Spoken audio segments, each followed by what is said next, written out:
Uday. Yes, because Pramod, what is taking so long though, to find a solution to lead to some way out of this crisis? Because these short-term measures are clearly not working, and something perhaps more long-term is needed. Yes, thank you for having me here. So, if we look at long term, as a city, Bangalore has enormous amount of wastewater.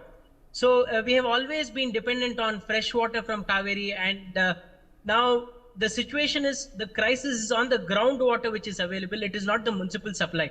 Most of the areas in Bangalore depend on tanker water, so that is where the actual scarcity is coming from. So as a city, as all the cities in India, so we look at water coming into our dams as a primary source of water supply. Say the government decides our dam level is so much and then distribute the water. But I think that has to change from the population and predictable volume of water going out of the city. For example, there is a population known and we know the exact volume of water going out of the city. If we are able to plan the industrial water requirement from the water going out of the city and keep fresh water specifically for fresh water demand, as a holistic long-term solution, that's the only way to do it. Now, coming to the crisis, why is this crisis? Many lakes went on desilting recently. So because of desilting, many lakes does not have enough water, treated STP water. They don't have enough water. Say if you say Varatur, Belandur, all these places don't have enough water. There is no percolation which has happened to the borewells. There is no borewell. So all the borewells are dry. Tanker guys go far away to extract water, and that's why prices increase.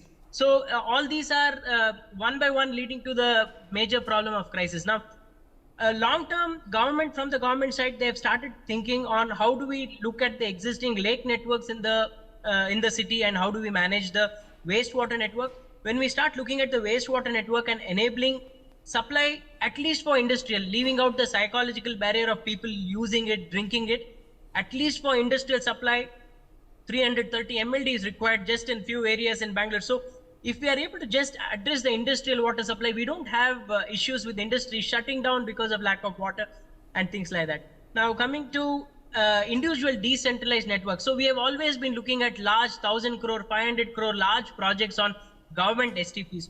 As the city is filled with so many apartments, there are 3,500 plus apartments who have decentralized STP. People use only 20-30% of the treated water for their flushing and garden. The remaining 75-80% of water, people just send it out because they don't have avenues to use it.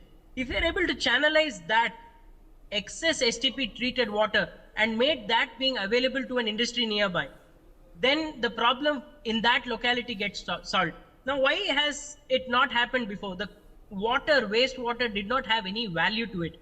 So whenever we call recycling, what we believe is if we are able to give a quality way better than either municipal water or borewell water, people will start adopting it. People will be ready to pay higher price because the quality is higher. Industries, domestic application, all of them will be able to afford high quality water. And this is not from the fresh water which is exploited. If you take tankers also, we all say tankers increase the price. From their side, they don't have enough water. They travel longer to take water. So obviously the transportation eats up their margin. They have to increase the price. Now, if they don't have the source, then who will supply water? Bangalore is 40% dependent on tanker water. Now, we can't take control of existing tanker network also.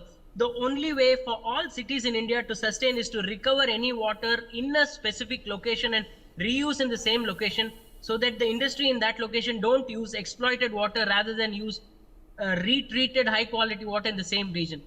Now, can government do it? Government can impose policies and things like that. Things are moving faster recently. And can citizens do it? Yes, citizens should do it. Meaning, if rainwater harvesting is not done in an apartment, that's criminal. That's the first basic thing which someone has to do. And wastewater should be looked at as a valuable resource. And apartment association think that they have to look at long-term sustenance of the apartment. I hear apartments saying, we don't have water, we don't have water. What should be done, at least for the next year, should be looked at it. This year we are suffering, we will suffer for the next few months. Until we find a permanent solution, long-term solution for this, there is no way forward. Thank you for having me. Yes, what is a long-term solution in your opinion, Revati Ashok? And what is taking so